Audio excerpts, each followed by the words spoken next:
Welcome back to Pep Talks, Beyond the Barriers, a series about what it truly means to ensure that every patient has access to care, no matter what stands in their way. Today we're talking with Moffitt's International Patient Services team, an incredible group who walk alongside patients and families coming from all over the world in search of hope and healing. This episode goes beyond coordination and logistics, though. It's about what happens when someone leaves behind everything familiar, home, language, culture, to face one of the hardest seasons of their life. You'll hear how this team becomes more than a service. They become connection, comfort, and family. And you'll hear from Charlie, a patient and also our host, whose journey began with a call from Honduras and led him here. This is a story about access, but even more than that, it's a story about compassion, connection, and making sure that no one walks this journey alone. Welcome back to Pep Talks. I'm Charlie Garcia, and I'm going to be hosting this segment where we're going to be interviewing the International Patient Services team and learning about all the wonderful services they provide to help not just international patients at Moffitt, but also patients that have language barriers. And joining me is the whole team, which I'm excited to introduce. So let's start with you. My name is Lorena Martinez, and I'm an international coordinator. Good morning, my name is Sigrid Rodriguez, and I'm a patient coordinator. Hello, this is Marta Sanz, and I'm the manager for the team. And I am Marianne Brandt, and I'm the supervisor for the team. I'm Andre Santori, and I'm one of the coordinators here. I'm Gina Almondem, and I'm one of the senior coordinators here. Awesome. This is a pretty amazing team. I guess I can share that I entered Moffitt using your services.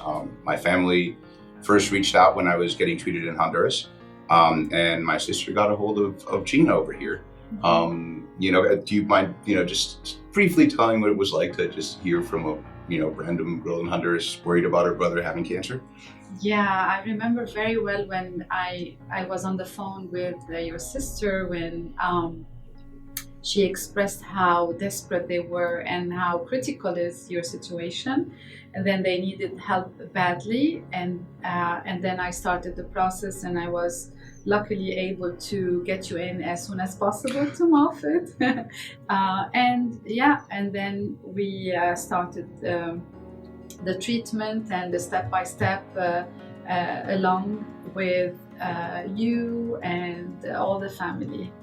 Yeah, little by little, my entire family got to meet Gina, and she's become a member of the family almost. She's held my hand and held our hands literally through this several-year process. And that's one of the amazing things that the international team does. It provides for people coming from abroad, completely not knowing what they're stepping into, and turning this place into a very welcoming, patient-centered place where you know that you're here to heal. You're not just here to get treated for a disease. You're getting a little bit more of that.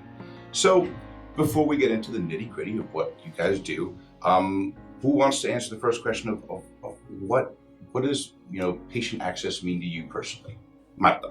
Well, patient access for us in the International Services Department is getting those patients from abroad to facilitate that process for them to come and be able to have an evaluation or treatment at Moffitt Cancer Center. Is the entire process, the coordination of their services, and all the things that they need, whether it's concierge, whether it's guidance, to be able to enjoy our services.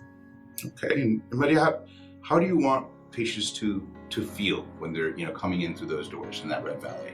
Well, that's a very good question. And for me, and I have said this several times, is to make them feel at home, away from home.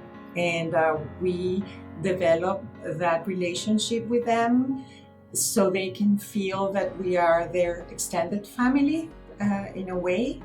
And I think it's our mission here, our internal mission. Nice. Lorena, how about a moment? Do you want to share a moment that maybe you were reminded, like, this is why I do this job, this is why it's important to me? Well, I have a lot of those moments, but I really get to attach to the families and the patients, and one of the moments that they're very special for them is when we speak the same language, because they feel like relief, like they're scared, they are overwhelmed, and as soon as they figure it out that we speak the same language, they can feel more secure. Do you think that it goes beyond just speaking the same language? I mean, I think speaking language is one thing, but being able to understand them on a more cultural level. Yeah. I think. Yes, that is very important, that they feel like we are understanding all the process and all the process that they have to go through, because they left the family, they left the kids, their job, and they just have to travel here. Sometimes they travel by themselves. So yes, it's very good for them to feel like we kind of like in the same, that we understand very well the process. Andre, how about you? Do you have any special memory of a moment where you thought, man, this is it? So like Lorena, I have a lot of them. I think that what reminds me to be grateful for what I do is definitely when I make those connections. For example, patients that come from Dominican Republic or Puerto Rico, and once their treatment is finished and they're going back home, then they tell me like, hey, whenever you come visit, let me know. You can come over to my house, have coffee, have a meal. Just the invitation enough, it's like, wow, like, I can tell that I really connected with this person and their family, and it's very rewarding within itself. Would you guys say that as a result of your experience and being able to treat and help these patients get treated, that you've managed to, I guess, make friends in different countries all over the world? Exactly. When they go back? Absolutely. Do you guys want to give me a few of those countries? Give me a couple of those lists where you have people that you've helped out? So yeah, definitely. We start having like friends all over the world. We have many people that comes from different countries.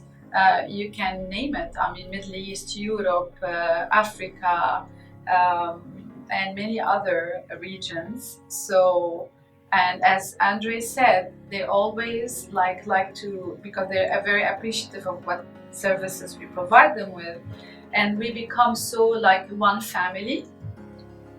We get too close to many of them, not all of them for sure. Nice. Personally, my favorite communications with Gina are when I come back and I do my checkup and everything's still clean, knock on wood, and then I just stop by the office, and then it's not just Gina, it's the entire team that's become my family. You guys are awesome. Sigrid, what's your most exotic country that you've had a patient you've helped with? Probably Australia. For me, it's amazing that they come from so far away.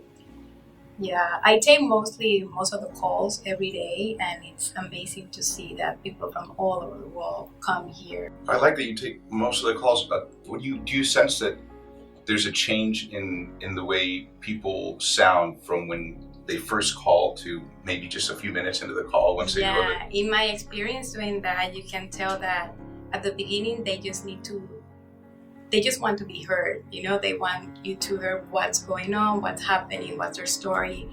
And then after, they want to understand what's the process. And once you explain and you say that they're going to have a coordinator that are going to assist them in the process, that will give them a lot of peace, for sure.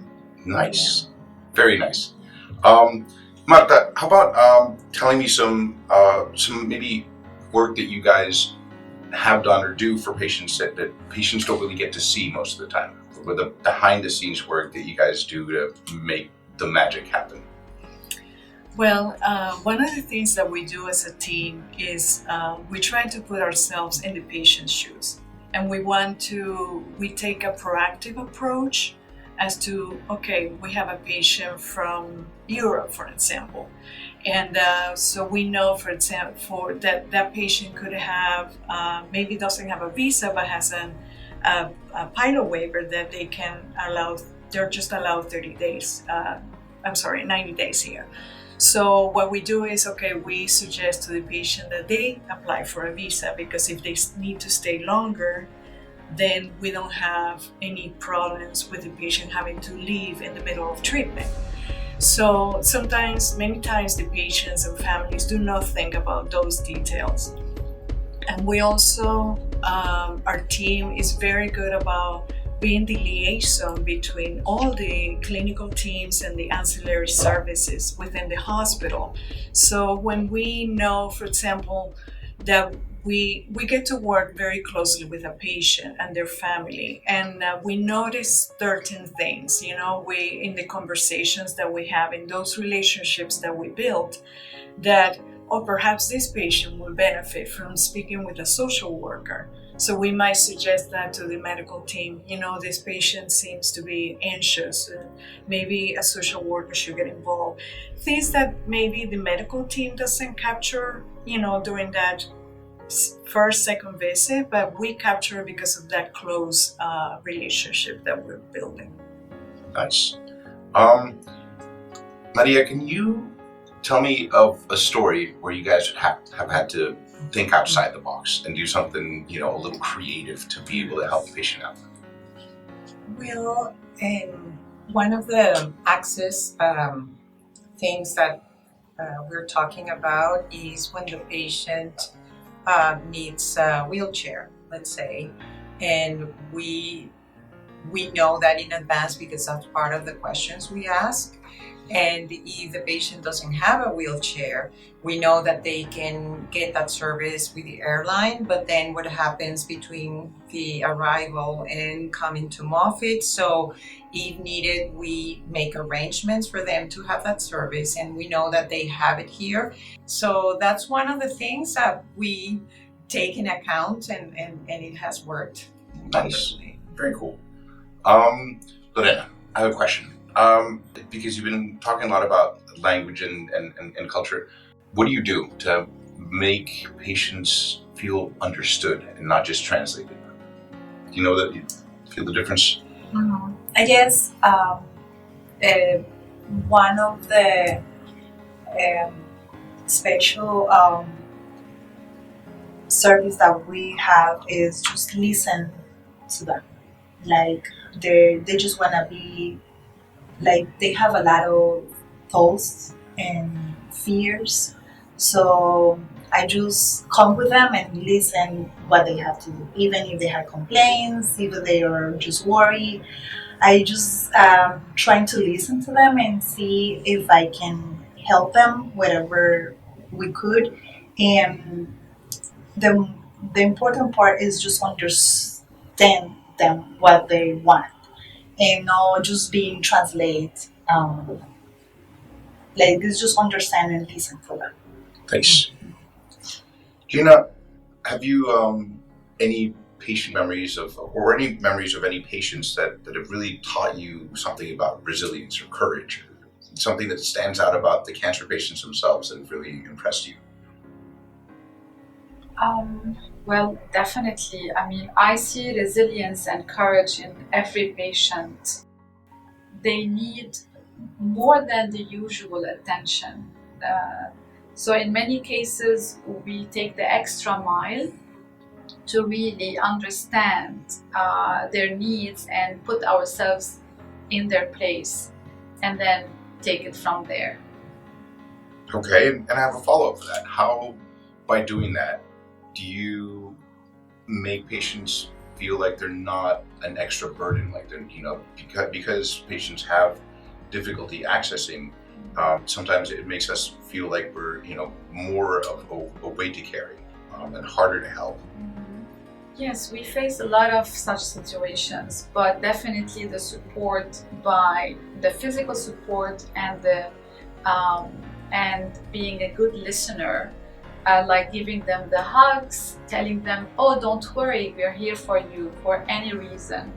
And they touch this and they do appreciate it, not only one time or it's many times that we feel the touch of our patients and the support, and not only that, the nice words that we get. We feel the appreciations, and we, in return, it's rewarding for us to see someone who is like suffering, being in good, feeling better, and giving the best of them. Okay.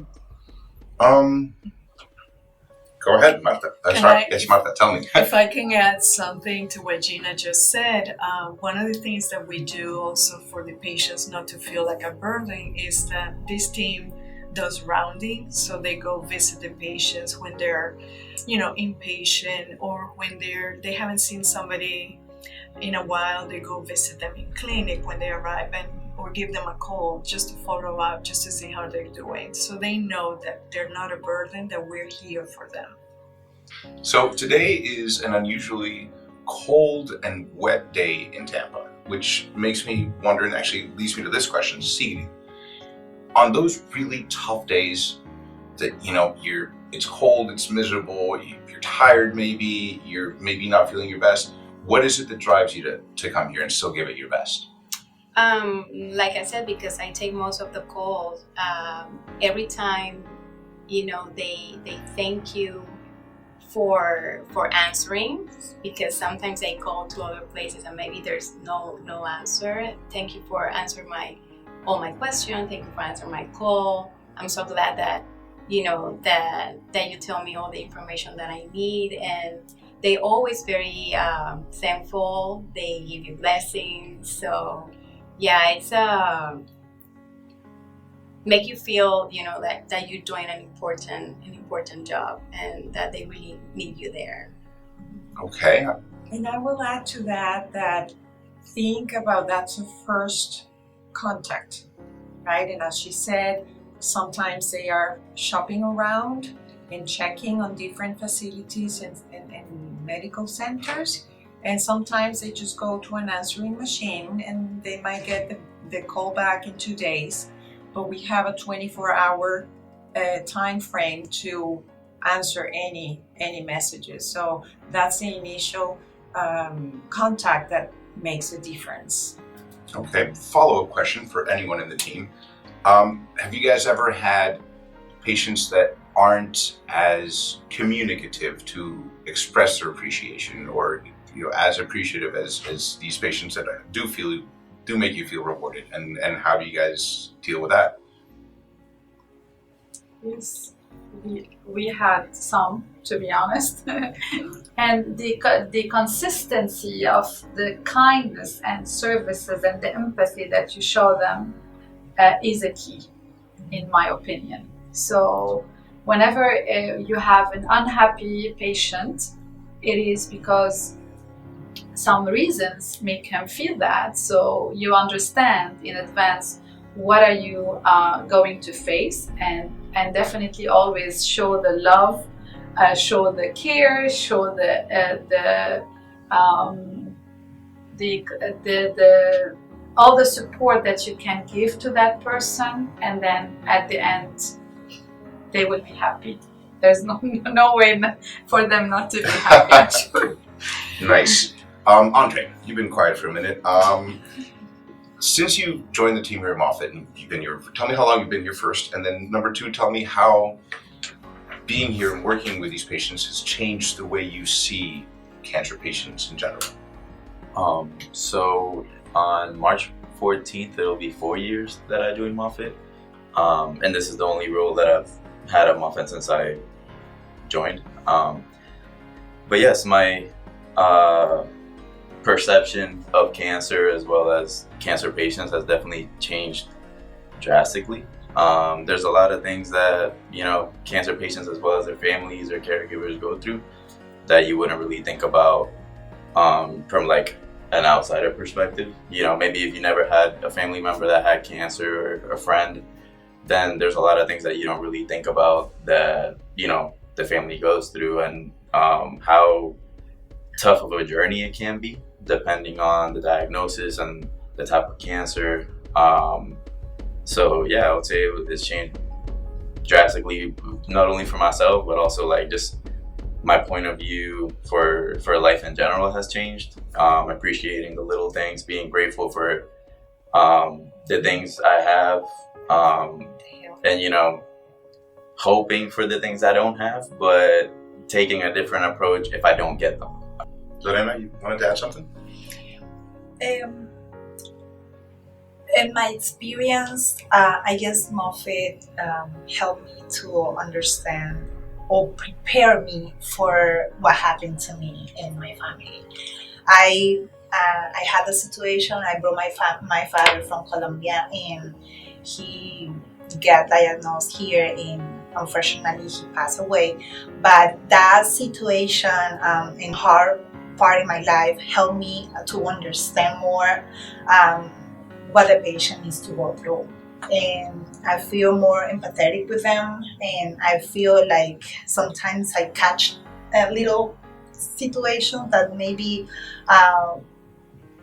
is hard for the medical team seeing, but me having the opportunity to live with my dad, an inpatient and outpatient, and all the medical team, I can maybe be more sensitive of what they are having, or what is the process that they need to go through. Nice.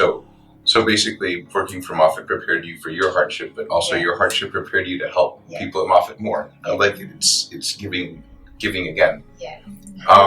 And okay, so go ahead. And I think that in your daily basis, in your life with the people around you, make you be more empathetic with, because you don't know what people are going through. You know, when you go out and grocery shopping, or you see someone that maybe is, you know, upset or something, you don't know what people are going through, because you hear on the phone these stories, you know, and then you have to realize that, you know, everybody can be going through something very tough.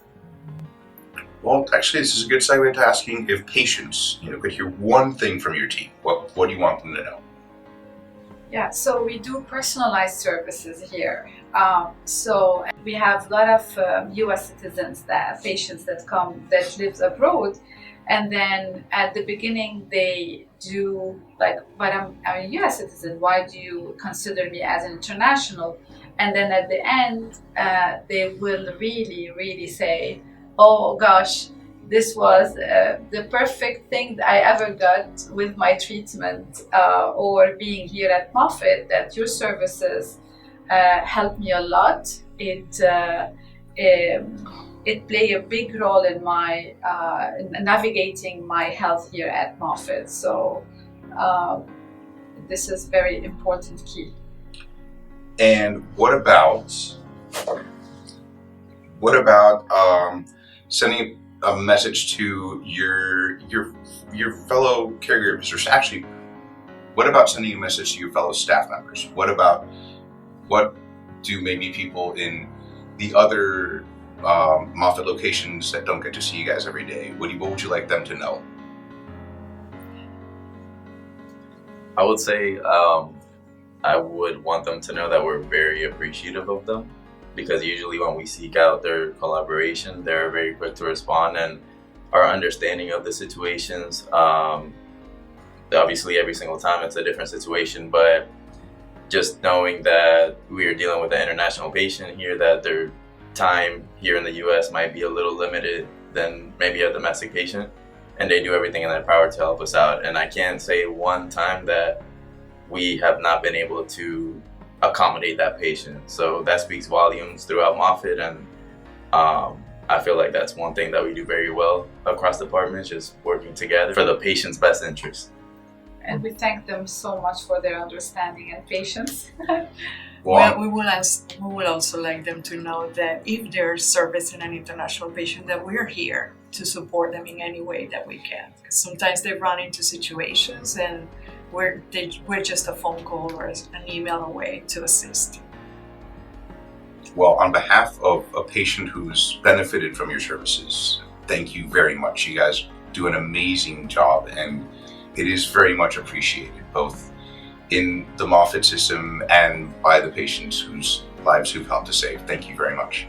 Thank you, Charlie. And for us to see a patient like you, the way you came initially and how you are here interviewing us, that's our best reward.